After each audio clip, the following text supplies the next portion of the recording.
इंसान को इंसान का दर्जा दीजिए और अंबेडकर का संविधान पढ़िए। मूल मुद्दा छूट गया है। इस आस्था मंच का इसके माध्यम से यह मैसेज था, हर घर में संविधान हो, हम हर घर में अंबेडकर हो। जो प्रधानमंत्रियों को सलाह देते हैं, जो राष्ट्रपतियों के साथ विदेश यात्रा पर जाते हैं अमेरिका, ऐसे लोगों से पूछा, मंडल कमीशन की बड़ी निंदा की है, उसको फालतू बात कही है, क्या आपने मंडल कमीशन की रिपोर्ट पढ़ी है? आप कल्पना कीजिए इस देश की सरकार का कि वो सीए पर और एनआरसी पर इतना बड़ा कानून बना सकती है, इतना बड़ा अभियान छेड़ सकती है, तमाम विरोधों के बावजूद सीए एनआरसी। अभी कह रहे हैं कि कोरोना अब चला गया, अब सीए एनआरसी जल्दी लेके आ रहे हैं।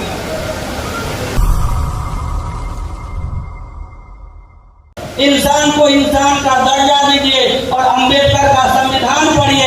मूल मुद्दा छूट गया है। इस आस्था मंच का इसके माध्यम से यह मैसेज था, हर घर में संविधान हो, हम हर घर में अंबेडकर हो। जब हमारे बच्चों को एससी ओबीसी के नाम पर रिजर्वेशन मिलता है, कितने लोग कर्पूरी ठाकुर की चोटी पर फोटो पर फूल चढ़ाते हैं। बिहार में हमारे ओबीसी को रिजर्वेशन देने वाला कर्पूरी ठाकुर जब आंदोलन कर रहे थे तो लोग चिल्ला रहे थे, ये रिजर्वेशन कहां से आई? कर्पूरी ठाकुर की मां भी आई। और जब 10% रिजर्वेशन मिला तो कितने लोग वोट पर आए? कोई नहीं आया। इसीलिए आपको यही मैसेज है, अपने बच्चों को जितनी ज्यादा हो ऊंची से ऊंची अच्छी तालीम दीजिए।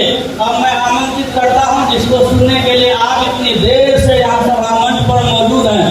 अम्बेडकर ने हमें संविधान दिया, हमें अधिकार दिया पहले, और वो अधिकार कितना लागू है? मीडिया पर उनका कब्जा है, जज न्यायालय में उनका कब्जा है, केंद्रीय विश्वविद्यालय में उनका कब्जा है। कितने यूनिवर्सिटी में हमारे लोग वाइस चांसलर हैं, प्रोफेसर हैं, कितने लोग हमारे जज हैं। हमारी आबादी 85% है, लेकिन कितने न्यायालय में जज हैं, कितने प्रोफेसर हैं, कितने मीडिया में पत्रकार हैं, एडिटर है, चीफ चैनल के प्रभारी हैं। आइए हम जाने इस बात को हमारे। और इस दौर में इस महत्वपूर्ण कार्यक्रम के जो बहुत महत्वपूर्ण किरदार थे, नवनीत कुमार काल कौलित हो गए। और दुर्भाग्य ये था कि अस्पताल बढ़िया नहीं मिला, डॉक्टर अच्छे नहीं मिले।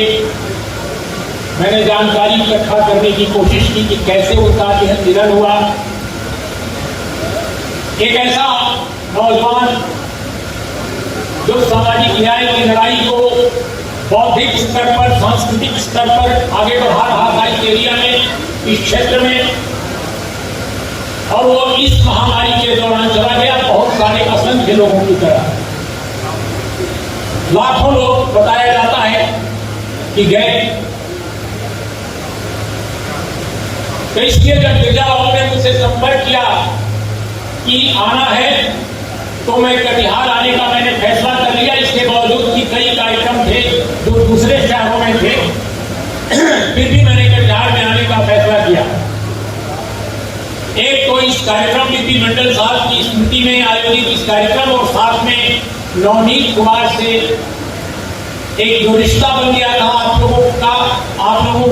लोगों से भी, उनके माध्यम से, तो एक इमोशनल अटैचमेंट मेरा सचमुच इस कार्यक्रम के साथ हो गया रहा है। और वो इसकी वजह से भी मुझे आने का फैसला करना पड़ा। तो विधिमंडल साहब को सादर श्रद्धांजलि के साथ मैं नवनीत कुमार को भी अपनी श्रद्धांजलि अर्पित करता हूं। लेकिन आप सोचिए कि कोरोना दौर में कितने सारे लोग चले गए सिर्फ इसलिए कि अपने देश में बेहतर हेल्थ सर्विसेज नहीं थी, समय पर जांच पड़ताल की नहीं हो पा रही थी। अभी रतनलाल जी ने शिक्षा की बात की, तो इस देश की जो बेसिक समस्या रही है और अभी भी है, वो शिक्षा, स्वास्थ्य और समानता है।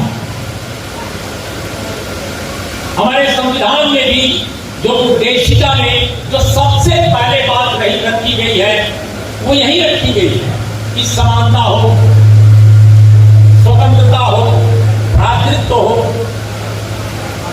लेकिन आजादी के इतने साल बाद भी, संविधान लागू होने के इतने साल भी वो इस देश से गायब होती जा रही है और खत्म होती जा रही है।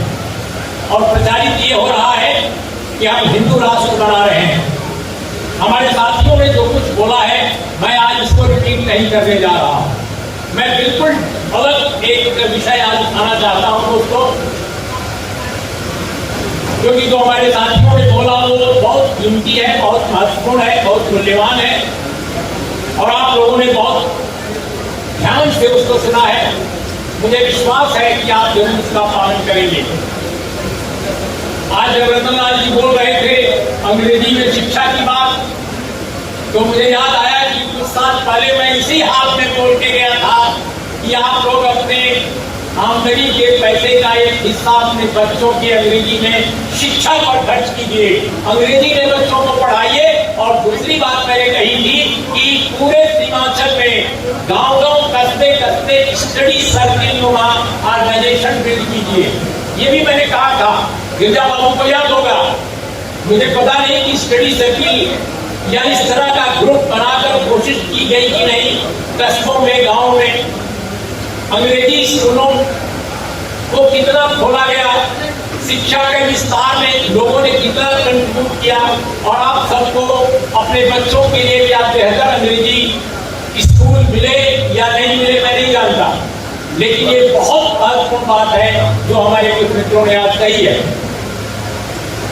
दोस्तों, अब थोड़ी बात मंडल कमीशन के हवाले आज की राजनीतिक परिस्थितियों पर बोलकर मैं अपनी बात खत्म करूंगा।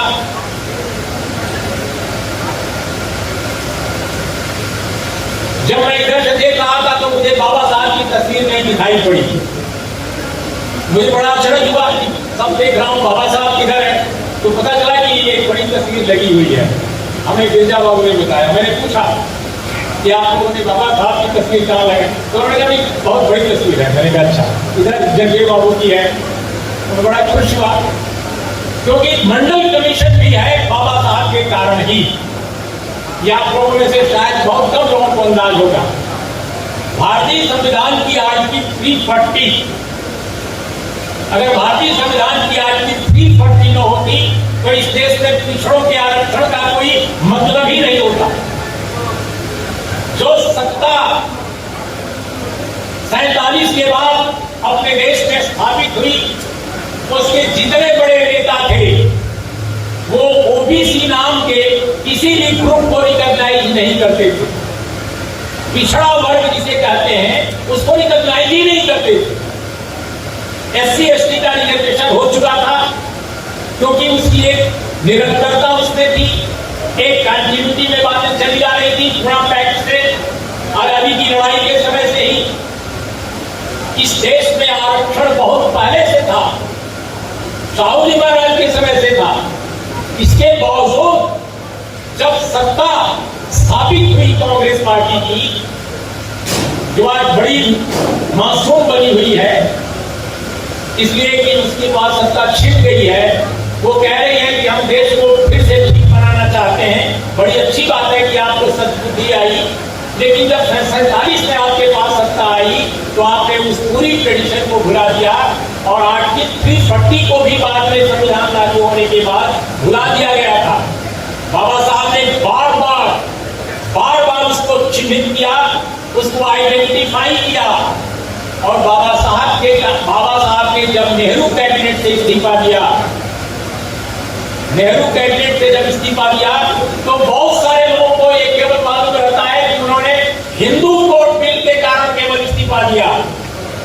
बिल्कुल नहीं, सिर्फ हिंदू कोड बिल नहीं था, 3 बड़े मुद्दे थे जिसकी वजह से बाबा साहब भीमराव अंबेडकर ने नेहरू कैबिनेट से इस्तीफा दिया था। पहला था हिंदू कोड बिल, दूसरा था भारत की विदेश नीति से गहरी असहमति और तीसरा मुद्दा था आर्टिकल 340 के हिसाब से आर्टिकल 340 की रोशनी में जो पिछड़े वर्ग हैं उनके आइडेंटिफिकेशन और उनके लिए अफर्मेटिव एक्शन, सकारात्मक कार्रवाई शुरू करने का मसला। तो बाबा साहब के इन एफर्ट्स का दबाव पड़ा। हम सब जानते हैं कि कैसे काका कालेलकर आयोग बना, और काका कालेलकर जो आयोग बना था वो कैसे उसने रायता फैलाया पूरे के पूरे अफर्मेटिव एक्शन के सारे एफर्ट्स को, वो सब भी आप जानते हैं। तो उसके बाद काफी वर्ष बाद मंडल कमीशन की बात सामने आई और आदरणीय बीपी मंडल साहब के नेतृत्व में, उनकी अध्यक्षता में ये आयोग गठित हुआ। तो मैं जानबूझकर आपको संक्षेप में उस हिस्ट्री की तरफ ले जा रहा था जिस हिस्ट्री का रिश्ता डॉक्टर बी.आर. अम्बेडकर से है और पिछड़ों के आरक्षण का भी है, उससे जुड़ा हुआ है। लेकिन बहुत सारे लोग ये समझते हैं, और हमारे देश के बड़े नेता ही नहीं, आम लोग ही नहीं, बल्कि इस देश के एकेडमिशियन भी, इस देश के विद्वान भी, इस देश के संपादक भी, इस देश के पत्रकार भी, कि मंडल कमीशन सिर्फ आरक्षण का दस्तावेज है। जैसे ही आप नाम देते हैं मंडल कमीशन, तो लोगों के दिमाग में एक तस्वीर उभरती है कि पिछड़ी जातियों के लिए नौकरियों में आरक्षण। अब यह भी गलत है। अब आम जनता न पढ़े तो बात समझ में आती है, क्योंकि उसकी पढ़ने की आदत नहीं है, उसको पढ़ने दिया नहीं गया, उसके लिए शिक्षा की व्यवस्था इस देश में नहीं थी। इस देश में लोगों को शिक्षित होने से प्रतिबंधित किया गया था।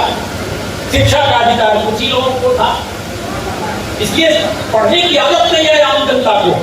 किताब उपलब्ध है बाजार में, लेकिन लोग 13-14 तरीके तरह के जूते खरीद लेते हैं पैसा होने पर, 50 साड़ियां, 10 सूट खरीद लेते हैं, लेकिन किताब खरीदने में कोताही करते हैं। तो मंडल कमीशन के बारे में अगर आम आदमी को ये नहीं मालूम है कि मंडल कमीशन क्या है, तो बात समझ में आती है। लेकिन जब मैं शंभू कुमार की तरह या रतन लाल की तरह थोड़ा और कम उम्र का था, तो मंडल कमीशन को लेकर जो बाजार में प्रतिक्रियाएं हो रही थी, समाज में जो उथल पुथल मची थी, उस दरमियान एक बार मैंने तय किया, मुझे याद नहीं आ रहा है सन कौन सा था, कि मैं 6 बड़े अंग्रेजी के संपादकों से ये पूछूंगा कि मंडल कमीशन आपने पढ़ा कि नहीं पढ़ा है। और मैंने साहस करके, बल्कि उससे भी कम उम्र का था, मैंने साहस करके भारत के 6 बड़े अंग्रेजी अखबारों के बड़े संपादकों से पूछा, जो प्रधानमंत्रियों को सलाह देते हैं, जो राष्ट्रपतियों के साथ विदेश यात्रा पर जाते हैं अमेरिका, ऐसे लोगों से पूछा कि सर आपने मंडल कमीशन पर तो बड़े बड़े एडिटोरियल लिखे हैं अखबार में, मंडल कमीशन की बड़ी निंदा की है, उसको फालतू बात कही है, क्या आपने मंडल कमीशन की रिपोर्ट पढ़ी है? तो आप जानते हैं 6 में केवल 1 संपादक ने कहा कि हाँ पढ़ी है, 5 ने कहा कि नहीं पढ़ी है। लेकिन वे सारे लोग अपने अखबारों में बताते थे कि कैसे मंडल कमीशन खतरनाक बात है और बहुत बुरी चीज है, जात पात फैला रहा है ये आयोग। और हिंदी के संपादकों की तो बात ये थी कि वो तो पढ़ने लिखने से कोई उनको मतलब ही नहीं था। तो मेरे कहने का मतलब ये है, भैया जैसा ये थोड़ा सा कम कर दो, तो कहने का मतलब यह है कि मंडल कमीशन केवल आरक्षण का दस्तावेज नहीं है, इसकी जो 40 रिकमेंडेशन हैं, 40 सिफारिशें, उसमें आरक्षण से जुड़े जो मसले हैं केवल उनको ही लक्ष्य किया गया है। किसी मित्र ने सही कहा कि जाति जनगणना के प्रश्न को लिया गया है, लेकिन जाति जनगणना के प्रश्न को बिहार में लिया गया है। और आपको जानकर आश्चर्य होगा कि किसी भी एक राज्य में जाति जनगणना का अगर काम होता है तो उस राज्य के लिए तो वो काम की चीज हो सकती है, लेकिन केंद्रीय नौकरियों में पूरे भारत के लिए उसका कोई मतलब नहीं है। क्यों?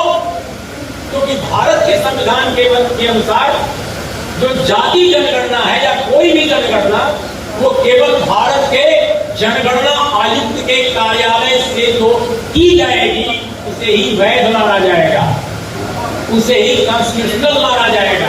वैलिडिटी केवल इसी की होगी। एक बार मैं भारत के जनगणना आयुक्त से बात कर रहा था, इसके पहले वाले संभवतः जो थे, तो मैंने ये सवाल किया कि अगर कोई राज्य जनगणना कराना शुरू कर दे जाति के आधार पर तो उसकी क्या वैलिडिटी होगी? तो मैं कहा कुछ नहीं, वो अपने राज्य में कुछ योजनाएं चला सकता है उसके आधार पर, लेकिन इससे यूपीएससी का मामला नहीं प्रभावित होता।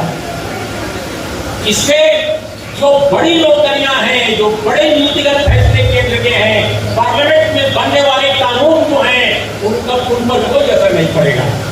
इसलिए बिहार सरकार अगर ये करा रही है अच्छी बात है, लेकिन बिहार सरकार में शामिल पार्टियों को ये चाहिए कि वो केंद्रीय स्तर पर जातिगत जनगणना के जो छूटा हुआ एजेंडा है उसको आगे ले जाए और उसको अखिल भारतीय स्तर पर लड़ाई का बड़ा मुद्दा बनाए, जैसा कि किसी और मुद्दे ने कहा। मैं बिल्कुल बात से सहमत हूं। इस देश में आप कल्पना कीजिए इस देश की सरकार का कि वो सीए पर और एनआरसी पर इतना बड़ा कानून बना सकती है, इतना बड़ा अभियान छेड़ सकती है, तमाम विरोधों के बावजूद। सीए एनआरसी अभी कह रहे हैं कि कोरोना अब चला गया, अब सीए एनआरसी जल्दी लेके आ रहे हैं। क्यों? क्योंकि सीए एनआरसी से हिंदू और मुसलमान के बीच, गरीब और गरीब के बीच दूरी बढ़ाने में वो सफल होंगे। वो जिसको हिंदुत्व राष्ट्र कहते हैं वो हिंदुत्व राष्ट्र नहीं है, वो दरअसल 3 वर्णों का राष्ट्र बनाना चाहते हैं। 15-20% लोगों का राष्ट्र बनाना चाहते हैं, 85-80% लोगों के खिलाफ देश बनाना चाहते हैं। इसलिए हिंदू राष्ट्र के चूल्हे में, उसके झांसे में आप मत आइए।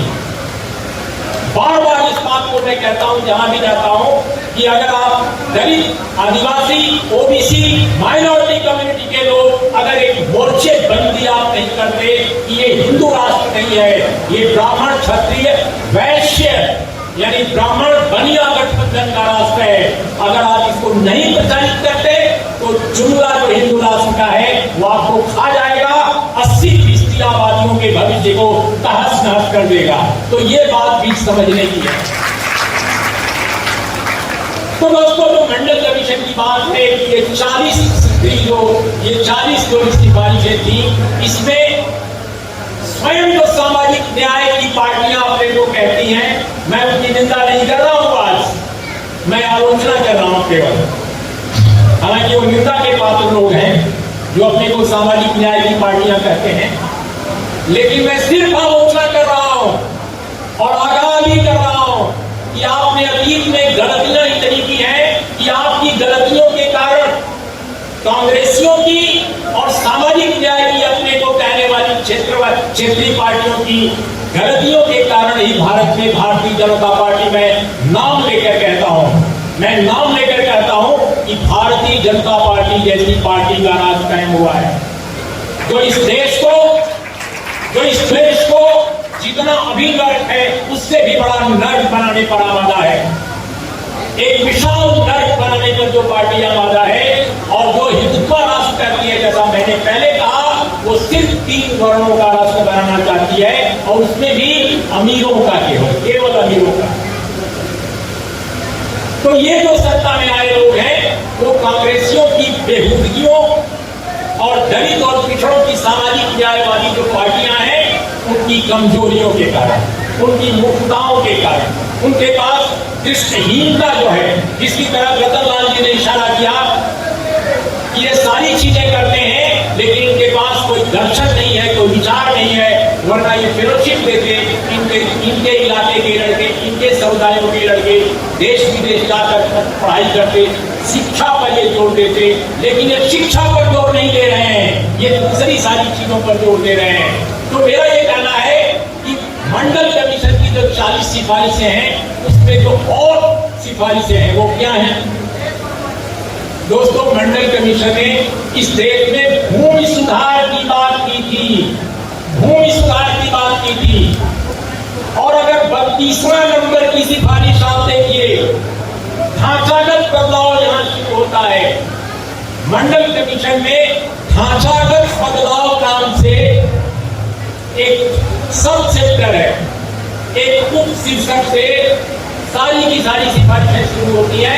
और अगर मैं भूल नहीं रहा हूं तो जो 32वें नंबर की सिफारिश है वहां से 37वें नंबर की सिफारिश तक सिर्फ और सिर्फ सामाजिक आर्थिक जो मसले हैं समाज के, उत्पीड़ित समाजों के, उनको उठाए गए हैं। और उसमें कहा गया है कि सामाजिक आर्थिक बदलाव के लिए, ढांचागत बदलाव के लिए सिर्फ केवल पिछड़ों के नहीं बल्कि संपूर्ण भारत के निर्माण के लिए भारत तरक्की तभी कर सकता है जब ये 52% लोगों की तस्वीर भी बदले और दलित और पिछड़े वर्ग तमाम जितने भी उत्पीड़ित समाज के लोग हैं उनको जमीनें उनको दी जाएं, उनको जमीनें दी जाएं, खेती के लिए जमीनें दी जाएं।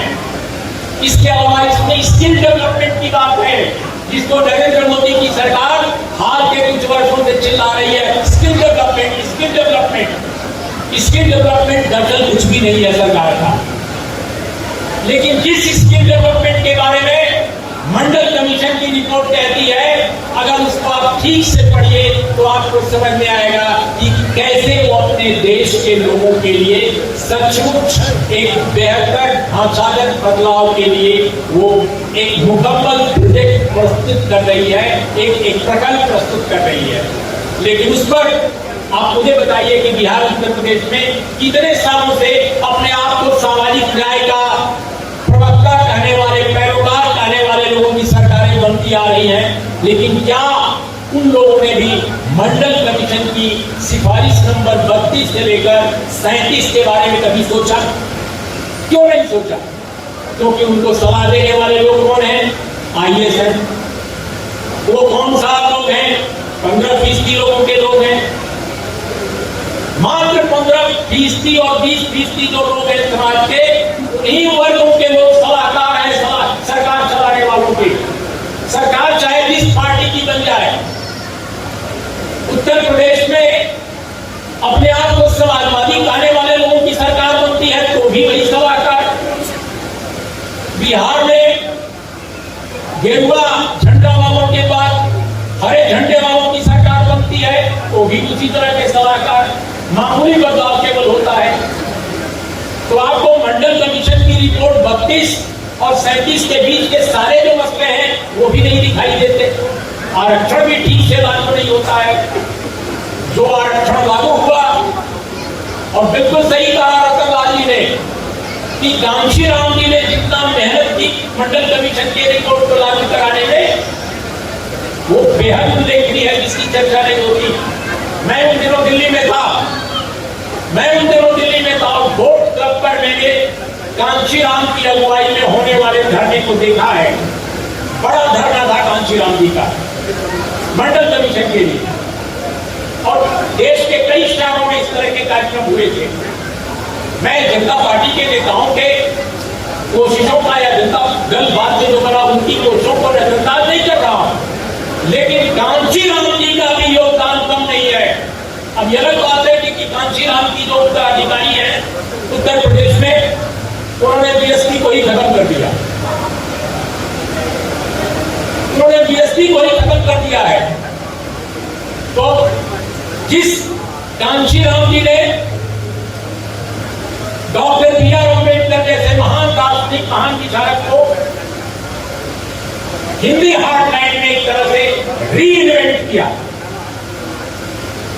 जिस डॉक्टर बी आर अम्बेडकर को लंबे समय तक आजाद भारत की जितनी बनने वाली नई और पुरानी सरकारें थी उन्होंने उनको दफन करना चाहा था, कांशी राम जी ने उनको सचमुच उनको बिल्कुल जमीन पर उतार दिया था। अब वही कांशी राम जी के उत्तराधिकारी जो आज उत्तर प्रदेश में है, वो कांशी राम जी को ही उन्होंने दफन कर दिया है राजनीतिक रूप से। तो ये जो एक अजीब असलियत है अपने हिंदी हार्टलैंड की, अब ऐसे दौर में हिंदी हार्टलैंड में जो हिंदी हृदय स्थल है, इसमें सामाजिक न्याय की लड़ाई अगर कोई लड़े तो वो कैसे लड़े, ये बहुत बड़ा प्रश्न है। इसलिए यूं ही नरेंद्र मोदी और अमित शाह इतने बड़े नेता नेता नहीं बन गए हैं। वो इसलिए बने हैं कि आपके लोग आपको लीड करने लायक नहीं है। आपके लोगों को, आप लोगों को जो मौजूदा नेतृत्व है उससे बेहतर नेतृत्व चाहिए। उत्तर के मुकाबले दक्षिण में बेहतर नेता है। आप डीएमके के नेता एम.के. स्टालिन को देख लीजिए, आप केरल में पिनराई विजयन को देख लीजिए, वो दम लगाकर लड़ाइयां लड़ रहे हैं और कामयाब भी हो रहे हैं। लेकिन उत्तर भारत में ये कुछ हो ही नहीं रहा है। उत्तर प्रदेश 80 सीटों का राज्य है। लोकसभा की 80 सीटें उत्तर प्रदेश की हैं, लेकिन विपक्ष की दोनों पार्टियां, भारतीय जनता पार्टी की एक बाएं पॉकेट में रहती है, एक दाएं पॉकेट में रहती है। दोनों पार्टियां जेबी पार्टियां बन गई हैं विपक्ष की। तो दोस्तों, अगर उत्तर प्रदेश जैसे बड़े राज्य में सामाजिक न्याय की दारोमदार, पैरोकार, सूत्रधार करने वाली अगर दोनों पार्टियां भारतीय जनता पार्टी की मौजूदा सरकार से इस कदर डरे कि ये सरकार केंद्र की अगर गरीबों और पिछड़ों के सारे अधिकारों को छीनने का कोई कदम बढ़ाती है तो एक बयान तक नहीं देती है, एक धरना तक नहीं देती है, एक प्रदर्शन तक नहीं देती है। केंद्र की मौजूदा सरकार ने जो एक बहुत बड़ा कुकर्म किया, वो था 10% reservation for EWS, economic weaker section. कौन भैया इकोनॉमिक वीकर सेक्शन है? Upper caste. अपर कास्ट के लोगों में, मुझे अपर कास्ट के लोगों से कोई नफरत नहीं है, मैं किसी से नफरत नहीं करता, क्योंकि मैं जानता हूं कि अपर कास्ट के लोग उत्पीड़ित समाजों से नफरत करते हैं। दरअसल उनको भी नफरत ने एक बदतर इंसान बना दिया है। मुझे तो उनको भी लिबरेट कराने की इच्छा है।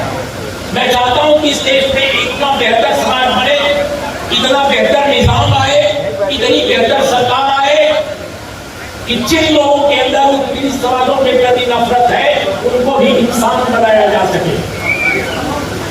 तो मैं 10% लोगों को भी नफरत नहीं करता, लेकिन भारत के संविधान में दोस्तों कोई ऐसा प्रावधान नहीं है कि आप सामाजिक, आर्थिक रूप से पिछड़े अपर कास्ट के लोगों को आरक्षण दें। आरक्षण सामाजिक और शैक्षिक रूप से पिछड़ों को ही केवल दिया जा सकता है। और EWS इस कॉन्स्टिट्यूशनल जो प्रोविजन है उसको वायलेट करता है। लेकिन उत्तर प्रदेश की दोनों पार्टियां, वो कौन सी पार्टियां हैं आप समझ रहे हैं, उन्होंने इस मुद्दे पर भी कोई बड़ा एक्शन नहीं लिया, कोई बड़ा एक्शन नहीं लिया। इस बात से भाई कि वो लोग हमें वोट नहीं देंगे। बताइए, अब वो चुनाव में भी फरसा लेकर परशुराम जयंती मनाने जा रहा था या परशुराम का मंदिर बनाने जा रहा था और अपने को कहता है समाजवादी। तो जब तक इतने पूर्व किस्म के लोग समाजवाद का डंका बजाएंगे और इस देश के पिछड़े उसको अपना नेता मानेंगे तो यकीनन पिछड़ों का बंटाधार होना तय है। इसलिए दोस्तों, मेरा ये कहना है कि आज के दौर में अगर सचमुच अपनी मुक्ति चाहते हैं तो आपको एक बेहतर नेतृत्व पैदा करना होगा। और वो नेतृत्व तभी पैदा होगा जब आपके बीच से पढ़े लिखे लोगों के हाथ में नेतृत्व आए। आपके बीच से अगर लंदन से पढ़कर लौटा हुआ कोई लड़का नेता बनेगा, राजनीति में जाएगा, जो काम अंबेडकर नहीं कर सके, क्योंकि अंबेडकर के समय आप जैसे लोग नहीं थे। आज की तारीख में इस देश के दलित और पिछड़े आम लोग उस दौर के मुकाबले ज्यादा पढ़े लिखे हैं, ज्यादा समझदार हैं, ज्यादा ईमानदार हैं, ज्यादा तरफदार हैं। क्यों? क्योंकि आप लोगों को वाकई आपके नेताओं से बहुत योग्य हैं। आप लोग माफ कीजिएगा, मैं आपके नेताओं से ही मिलता रहता हूं, वो इतने अयोग्य हैं, इतने जाहिल हैं, इतने बेहुदे गुस्सा आ रहा है ऊपर। आप उन्हीं लोगों के कारण आपकी बर्बादियां हुई है। अगर आप लोगों के बीच से कोई आदमी आता तो यह आवाज नहीं होता। आज अम्बेडकर जैसे एक ऐसे संत की जरूरत है जो केवल आप लोगों के बारे में सोचे, जो समाज के बारे में सोचे, जो सभ्यता के बारे में सोचे। आज अरबपतियों की जरूरत नहीं है। अरबपति तो आप लोगों के बीच से आकर किसी अम्बेडकर के पीछे खड़े हो जाएंगे, लेकिन अम्बेडकर जैसा कोई संत नहीं मिलेगा। गांधी संत नहीं थे, सच पूछिए तो अम्बेडकर संत थे, असल संत थे। दलितों और पिछड़ों के बीच से आज संत एक पैदा करने की जरूरत है। एक नहीं, मैं कहता हूं हर राज्य में एक संत हो, दो संत हो, तीन संत हो, वो नेतृत्व करेगा। नारायण गुरु की तरह संत, अम्बेडकर की तरह संत, ज्योतिबा फुले की तरह संत, जगदेव बाबू की तरह संत, कर्पूरी ठाकुर की तरह का संत, इस तरह के संत चाहिए। रैकेटियर्स नहीं चाहिए, टल्ले नहीं चाहिए, दगाबाज नहीं चाहिए, फरेबी नहीं चाहिए, माइंडलेस नहीं चाहिए, बेदिमाग लोग नहीं चाहिए।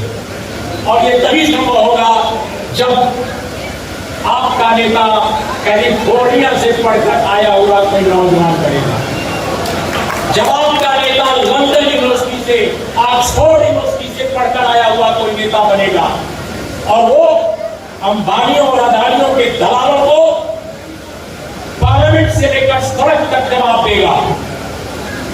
पार्लियामेंट से लेकर जो सड़क तक जवाब नहीं दे सकता है, वो आज के इस दौर में जब साम्राज्यवाद की तमाम बड़ी शक्तियां भारत के बड़े कॉर्पोरेट के साथ कन्वर्स कर रही हों, उस दौर में जो बिल्कुल पिटे हुए लोग हैं, दिमागों से बेदिमाग लोग, जिनके एडवाइजर दूसरे वर्गों के, वो दूसरे वर्गों के लोग हैं, वो यकीनन खड़े नहीं हो सकते। इसीलिए दोस्तों, साउथ के जो पिछड़े नेता हैं, साउथ के जो दलित नेता हैं, वो क्यों कामयाब हैं?